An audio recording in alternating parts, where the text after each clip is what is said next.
Hi folks, I'm Dewey. This is Olive Fantastic, and we're going to take a look at my dad's Ascolano, which is on the back piece of his property. He has 10 acres of olives.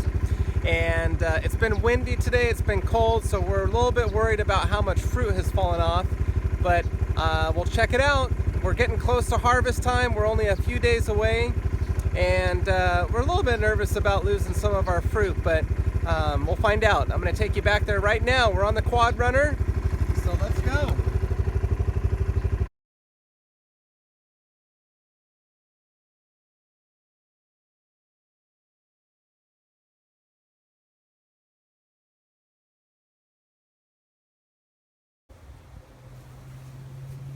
All right, so how was that ride? We are to the back of my dad's property, his Ascolano trees, and it's about 2.5 acres or so planted back here. Beautiful trees. They're about 25 years old. I actually helped to plant these. Actually, all 10 acres I helped to plant. These Ascolano have been maturing very well, although they're still pretty green for where it's actually the day of Thanksgiving today, and they are, I mean, we still have a lot of green fruit on the trees, so they aren't ripening quite as quickly as we usually like, but this is a beautiful one. Look how colorful that is. Purple and reds and greens in there. Ascolano, this is what they're known for, is being very white because they have a lot of wax on the outside of their skin, so if you rub them, they get shinier. And as they become more mature, one way people know to harvest is by getting shiny on many of the olives, so that's something to note as well. But my dad and I are really close to wanting to harvest these. We got worried though last night because the wind started to pick up. It's cold out, and that means there's going to be a lot of drop.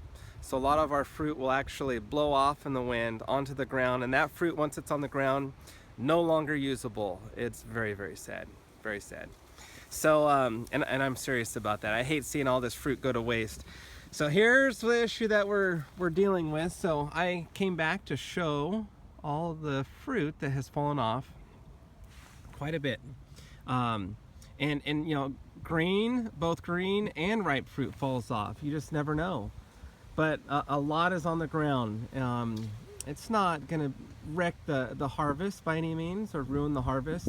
It will make for less fruit, obviously, and our potential to make more oil and more money at the end of the day is lessening. Oh yeah, you can see a lot more fruit on the ground over here.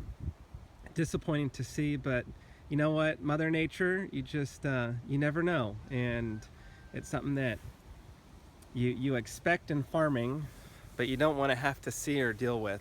But anyways, the fruit is looking really good. You can see this side of the tree that faces the sun is much more ripe and mature. That means that these olives probably have slightly more oil content as they start to turn purple. You can see how easily they're popping off. That one's on there pretty good, but something like this that's more ripe is going to come off much more easy. So that's not a deep purple yet. If you cut this open, the skin, I mean the meat inside would still be green.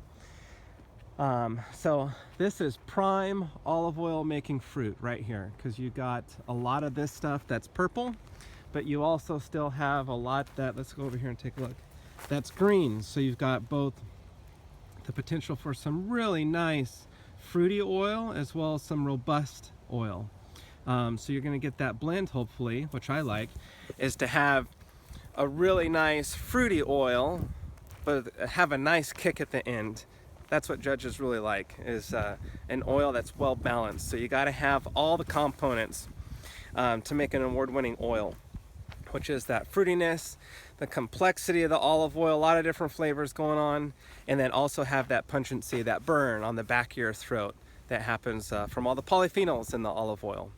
So this is the back side of my dad's orchard, all the Ascolano, and we'll be making olive oil from these soon. Thank you.